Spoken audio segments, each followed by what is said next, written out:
Now then guys, welcome back to A Slice of Golf. In today's video, I'm going to be taking you through some of the weird, quirky affectations that I have in my golf game. There's plenty of them. I've noticed more and more since I've been watching myself back on YouTube over these last few months. So I'm going to be taking a deep dive into some of those weird things that I've got going on. If you like what you see, make sure you like and subscribe to the channel. If you've got any comments for me, stick them in the comments section below. And I hope you enjoy this little cheeky video.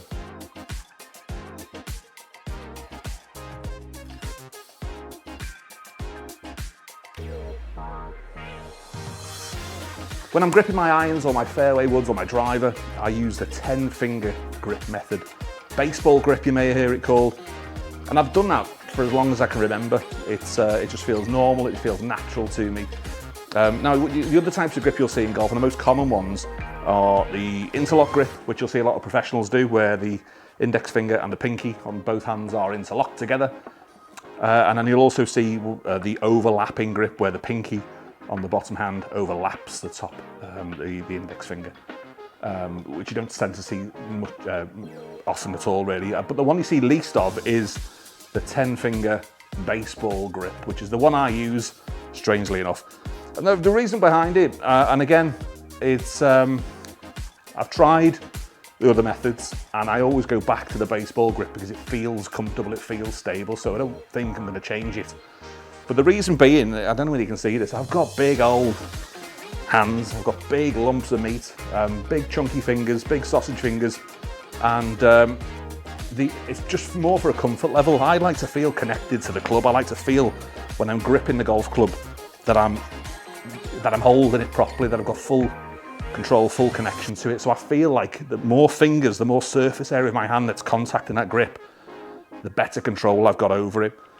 If I start to interlock these big sausage fingers, I find that lifts some of the contact off. It lifts my fingers off the golf club, and I lose some of that feel, some of that control. Likewise, if I try and overlap, I find like I'm losing 20% of the contact surfaces of these big hands on the golf club. So it's a challenge for me to get that into my head. You know, I know that it's not all about grip strength and gripping the golf club tightly, it's about control and having that sort of connection, but I find that using 10 fingers on the club and having that sort of, you know, full 100% contact surface of my hands touching the club grip is much more effective for me than actually trying to interlock and, you know, change my grip up for something a bit more kind of conventional. So there we go, that's the reasons behind it, largely out of comfort, largely because these big sausage fingers don't allow me to link my fingers out. It adversely affects my game when I try and interlock my hands or change my grip from that baseball grip. So I'm going to stick with it. Let me know in the comments below if you're the same as me. I've not seen too many people with the baseball grip or the 10-finger grip out on the golf course. So if you're one of those, a bit of solidarity, give us some comments in the comment section. And yeah, let's see how many of you are out there. So with the putter, I'll just set up so you can see it, and then I'll explain a bit about what I'm doing. So it's a conventional left hand at the top of the grip, right hand below. But the way I work it is, I like to have this long extended sort of contact with the club to give me some structure, to give me some stability, to connect me tighter to or more directly to the head of the golf club. So what I do is, left hand normally you would grip with your thumb on the top and your fingers around the back. What I do with my index finger, and I've seen a lot of golfers do this, I've seen them use this kind of lead hand, the index finger on the front of the club. But I also use my right hand, so the hand on the bottom, but I also use that index finger. I want as much contact with the top of that club as I can to give me that structural stability, so that when I swing the club, I'm actually swinging with that contact surface right the way down. I've got quite big hands anyway, my hands are, you know, enormous, so I get quite a lot of contact area anyway. But that's how I work, so that's what feels more structurally sound to me. As an engineer, I'm always thinking about the mechanics of the game. So this index finger on the front, my bottom hand, same sort of setup, gripping round my index finger, and then index finger on opposite sides. So I'm covering that whole kind of 12, 13 inches of putter grip, and I've got it nice and tightly gripped, and that feels really stable. I feel like I'm not wristy. I'm not, you know, I've not got any sort of wrist action because I'm gripping and supporting at full length of the putter grip. What I've found by closing my grip together more, I just find it gives us, you know, a smaller pivot. So you tend to get a bit more wristy with the putter head. But by extending that grip down and by supporting it by those index fingers front and back, I just feel immediately connected to the putter head. So when I'm swinging, I find that the full swing is really stable coming from the chest, from the shoulders, right the way down through the club shaft. So there we go, that's the reason for it. I've never seen anyone do that before. It's quite unique. I've seen people use an index finger on one hand or the other, but I've never seen anyone use 2 index fingers. I've always used it that way. It's just always felt stable to me. And yeah, no intention of changing. So another unusual part of my game, and it's, again, I don't tend to see too many people out there like this. So if you are on my gang, then please let me know in the comments below. But I prefer not to wear a glove. And I have got a couple of gloves. I keep them in the golf bag. I've got a FootJoy one, and I've just bought this bionic one, and I'll explain what that is in a second. But I always, if I'm going to wear a glove, I'll wear it on my left hand.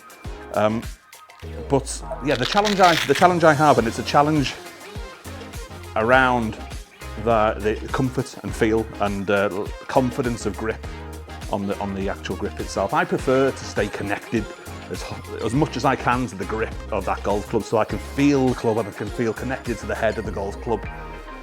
And one thing that a glove takes away is that kind of surface to surface feel. It's a barrier between me and the club. That's one thing. You know, so I kind of lose a little bit of the sensitivity and a little bit of the sensation of holding the golf club. You're kind of taking a little bit of that away. And secondly, also, you know, I know a glove's there to kind of improve and kind of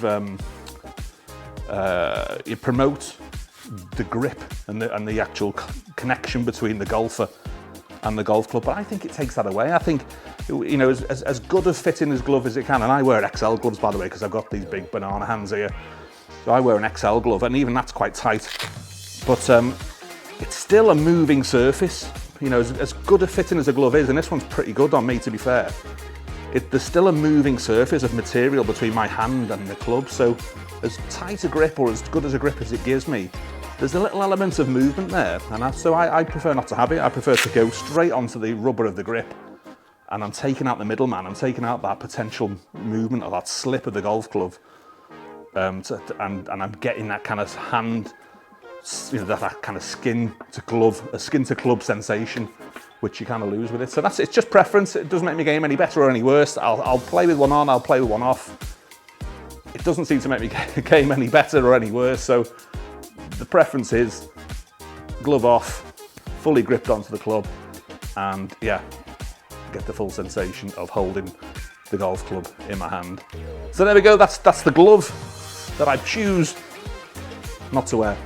The next bit of my game that is really unusual, and it's something I probably need to work on, is in fact, have a look at this video here and you tell me what's unusual about the way I'm hitting this ball.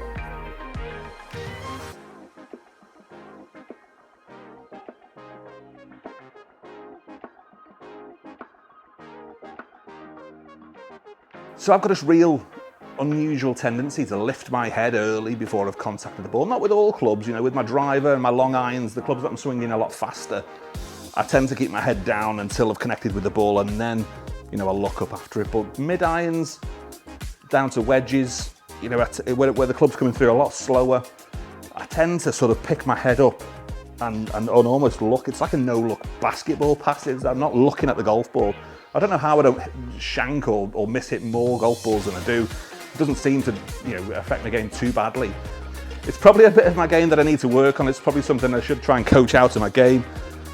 At the minute, it doesn't cause me too many problems, but it's an improvement area, and I'm probably not alone. Let me know in the comments below if you're a head lifter, if you're a no-look wedge hitter, just like me. Let me know that I'm not alone. But it's probably an element of my game that I need to work on and try and keep my head locked down, and then once the ball's hit, then go and then follow the ball flight. But there we go. It's another unusual aspect to my golf game. Another unusual part of my golf game is my left knee. when I'm swinging a golf club. So it's more on my backswing than anything. Now, again, I've watched lots of videos on YouTube. I watch a lot of golf on the TV. Try to sort of find someone who does something similar. And yeah, within reason. I know there's a few golfers who move their feet quite a bit. Scotty Scheffler's one. I'm not comparing myself to Scotty Scheffler by any means here, but in terms of the stability of your feet, most golfers you'll see in their backswing will keep planted. They'll keep both heels are planted on the floor. I've got quite a soft knee on my left leg, so my forward leg goes quite soft on the backswing. I tend to sort of collapse it in quite a bit. It's not unusual for that to go soft. In fact, it's it's a normal thing for that front knee to go soft. But I've got quite a soft knee to the point where I lift my heel off the floor, probably 2 or 3 inches, and that's with most clubs. I kind of collapse it a little bit, and then it does sort of reset on follow through. But yeah, on my backswing certainly, I've got this weird kind of soft knee collapse. It's so much that my heel comes off the floor, so I need to work on that. It's an element of my game. It doesn't really affect my swing. It feels quite natural and quite comfortable. It doesn't feel like it's awkward, but it's definitely an area where I need to sort of keep myself planted a bit more, keep my feet sort of consistently on the floor, and then work on the weight shift in my body and my shoulders more than through my feet and keeping my feet still. So there we go, guys. They're the 5 things in my golf game that are a little bit quirky, a little bit unusual, and make my game that a little bit more interesting to play. Let us know in the comments below if you've got any kind of weird affectations or any similar ones to what I've got in my golf game. Make sure you like and subscribe to the channel if you haven't already, and we'll see you again soon for another slice of golf.